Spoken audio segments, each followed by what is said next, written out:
पहलगांव हमले के आतंकियों को दबोचने के लिए सुरक्षा बल ने सर्च ऑपरेशन तेज कर दिया है। कश्मीर के अलग अलग इलाकों में सुरक्षा बल के जवान आतंकियों को पकड़ने के लिए दबिश दे रहे हैं। घने जंगल से लेकर रिहायशी बस्तियों में सेना तलाशी ले रही है। यहां तक कि सेना के जवान आतंकवादियों की धरपकड़ के लिए डोर टू डोर तलाशी ले रहे हैं। आतंकियों को पकड़ने के लिए जम्मू कश्मीर पुलिस और सेना की ओर से ज्वाइंट ऑपरेशन चलाया जा रहा है। इस ऑपरेशन में पैरा मिलिट्री के जवान भी शामिल है। जिन घरों में आतंकियों के छिपे होने का शक था वहां पर बारीकी से तलाशी हो रही है। वहीं कुलगांव से आतंकियों के 3 मददगारों को सेना के जवानों ने गिरफ्तार कर लिया।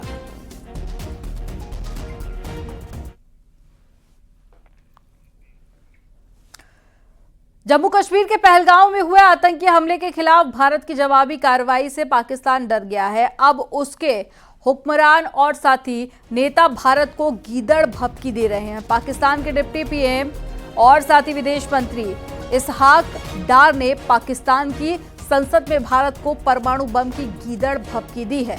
तो वहीं सिंधु जल समझौते पर रोक के बाद में भारत के फैसले से पाकिस्तान डरा और सहमा हुआ है। यही वजह है कि भारत की जवाबी कार्रवाई से बिलावल भुट्टो बौखला गए और भारत को डराने की कोशिश करने लगे।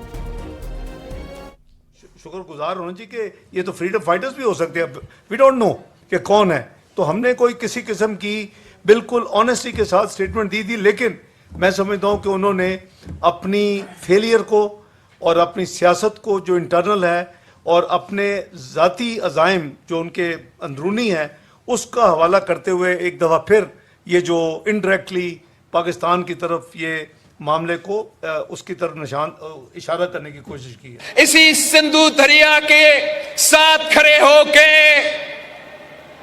भारत को कहना चाहूंगा कि सिंधु हमारा है और सिंधु हमारा रहेगा। या इस दरिया से हमारा पानी बहेगा या उनका खून बहेगा। पहलगांव आतंकी हमले के बाद में एसएचओ को हमले वाली जगह आदिल फारूक नाम का एक बाइक वाला लेकर गया था।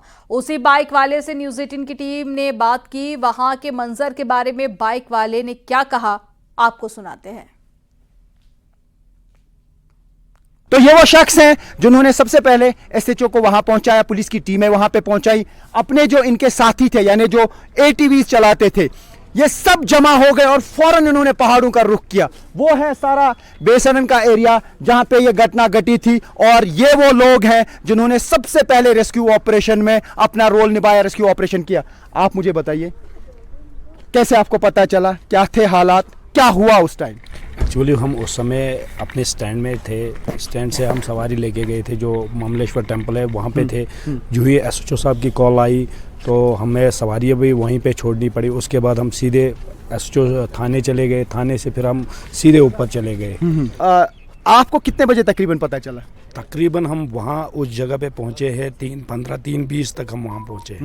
बिल्कुल उस जगह पे जब हमने वो देखा, वो मंजर देखा तो मतलब वो कुदरत का ये मतलब नहीं, जो कंसर्न एसएचओ थे वो इसी एटीवी पे गए? जी बिल्कुल, हम लोग ही लेके गए थे वहाँ। तो आपने क्या देखा इनिशियली, पहले ही जब आप वहाँ पहुँचे आपने क्या देखा?